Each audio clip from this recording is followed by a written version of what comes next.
बिस्मिल्लाहिर्रहमानिर्रहीम। अस्सलाम वालेकुम गाइस। उम्मीद करती हूँ अल्लाह के फजल करम से आप सब लोग ठीक ठाक होंगे। तो आज मैं आप लोग बताऊँगी गोश्त को महफूज करने का तरीका और इसकी स्मेल को ख़त्म करने का तरीका। तो सबसे पहले तो हम लोग गोश्त को इस तरह साफ़ सुथरा धो लेंगे, बिल्कुल ही क्लीन कर लेंगे। इसका जो है खून वगैरह जो इसमें लगा होता है इसको हम लोगों ने बहुत ही अच्छे से धो लेना है। फिर जो है हम इसको इस तरह चूल्हे पे रख देंगे और जो है इसमें जो है हम लोग जो है सिर्फ़ और सिर्फ नमक शामिल करेंगे। नमक जो है ना 1 टेबल स्पून भर के लूँगी मैं, और नमक को जैसे शामिल कर देंगे इसको फिर हम लोगों ने जो है शुरू में तेज़ चूल्हे पे इसको अच्छे से मिक्स कर लेना है। तो फिर बाद में हम लोगों ने चूल्हा जो है बिल्कुल हल्का कर देना है। तो इस तरह हम लोग इसकी मिक्सिंग कर लेते हैं पहले।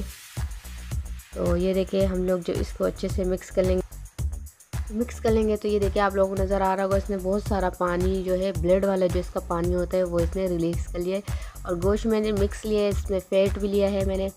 तो हम लोगों ने इसके जो इस पानी को है बहुत ही अच्छे से हम लोगों ने ड्राई कर लेना है। जब भी पानी को अच्छे से ड्राई कर ले, जो फैट है इसमें वो अपना ऑयल छोड़ देगा। तो इसमें हम लोगों ने इस गोश्त को बहुत ही अच्छे से भून लेना है।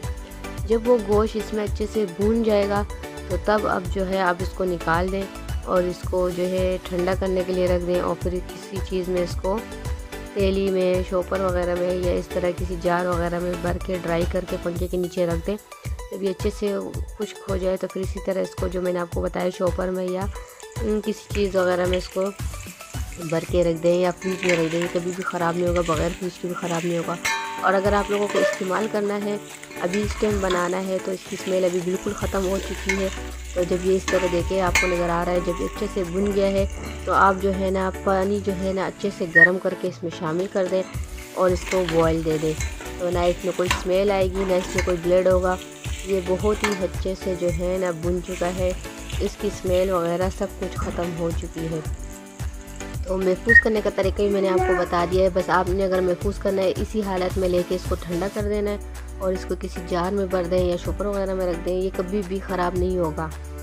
और जो बनाने का तरीका है वो भी मैंने आपको बता दिया है। इसी हालत में आप लोगों ने इसमें जो इस तरह जब भुन जाए तो इसमें गरम गरम पानी शामिल करके इसको अच्छे से बॉयल कर देना है, इसको पका लेना है। तो अगर आपको मेरी ये टिप्स अच्छी लगी है तो प्लीज़ इसे लाइक करें, शेयर करें, कमेंट्स में अपनी राय ज़रूर दिया करें, इससे हमारा हौसला बढ़ता है। फिर मिलेंगे इंशाल्लाह एक और नेक्स्ट रेसिपी के साथ। तब तक के लिए मुझे इजाज़त दीजिए। अपनी दुआओं में याद रखना। अल्लाह हाफिज़।